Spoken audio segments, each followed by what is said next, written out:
யார் மீது எந்த வழக்கை தொடுக்கலாம், யாரை சிறைக்கு அனுப்பலாம் என்று பாஜகவினர் சிந்தித்துக் கொண்டிருப்பதாகவும், அவர்கள் நினைத்தால் தன்னையோ, பினராயி விஜயனையோ, மு.க. ஸ்டாலினையோ, சித்தராமையாவையோ சிறைக்கு அனுப்ப முடியும் என்றும், ஆட்சியை கவிழ்க்க முடியும் என்றும் டெல்லி முதலமைச்சர் அரவிந்த் கெஜ்ரிவால் அச்சம் தெரிவித்துள்ளார். வரி வருவாய் பகிர்வில் மத்திய அரசு அநீதி இழைப்பதாக கூறி அத்தகைய போக்கை கண்டித்து டெல்லி ஜந்தர் மந்தரில் கேரள அரசு சார்பில் முதலமைச்சர் பினராயி விஜயன் தலைமையில் ஆர்ப்பாட்டம் நடைபெற்றது. இதில் மார்க்சிஸ்ட் கம்யூனிஸ்ட் கட்சியினர், கேரள எம்பிக்கள், தமிழக திமுக எம்பிக்கள் உள்ளிட்டோர் கலந்து கொண்டனர். இந்த ஆர்ப்பாட்டத்தில் பங்கேற்று பேசிய டெல்லி முதலமைச்சர் அரவிந்த் கெஜ்ரிவால், எதிர்க்கட்சியினரை பழிவாங்க பாஜகவினரின் கையில் கிடைத்துள்ள புதிய கருவி அமலாக்கத்துறை என தெரிவித்தார்.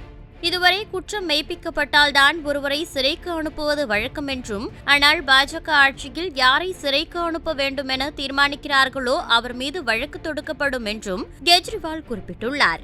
வழக்கின் விசாரணையை தொடங்கும் முன் ஹேமந்த் சோரனை சிறையில் அடைத்ததை சுட்டிக்காட்டிய கெஜ்ரிவால், பாஜகவினர் நினைத்தால் நாளையே தன்னையோ, பினராயி விஜயனையோ, மு.க. ஸ்டாலினையோ, சித்தராமையாவையோ சிறையில் அடைக்கக்கூடும் என்றும், ஆட்சியை கவிழ்க்கக்கூடும் என்றும் அச்சம் தெரிவித்துள்ளார்.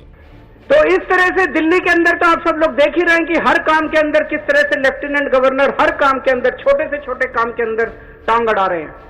और तीसरा तरीका है ईडी। यह अब इनका एक नया हथियार आ गया, ईडी।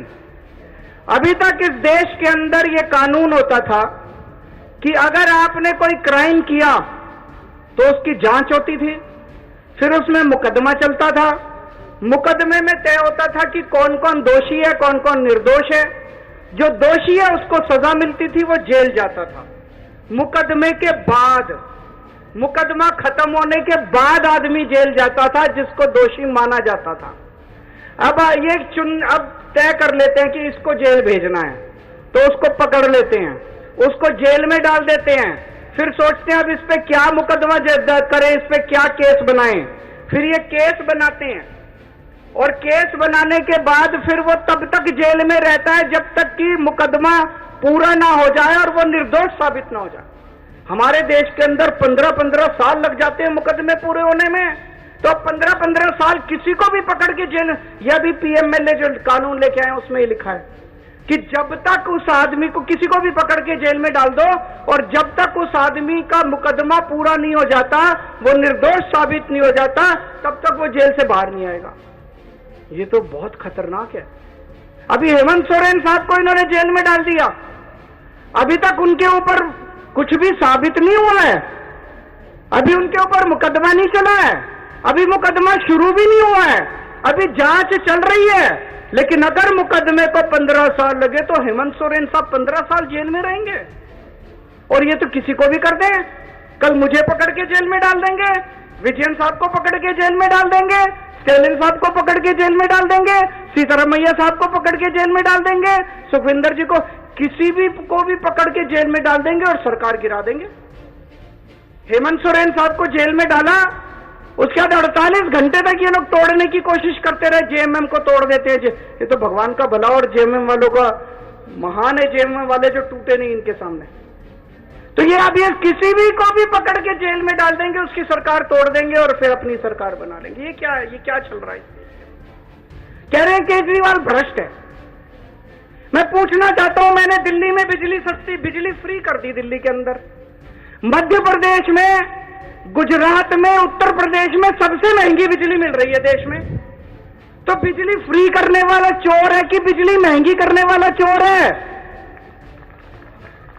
दिल्ली में मैंने सबका इलाज मुफ्त कर दिया, चाहे गरीब हो चाहे अमीर हो, सरकारी अस्पताल में चले जाओ, सबका दवा दारू सब फ्री।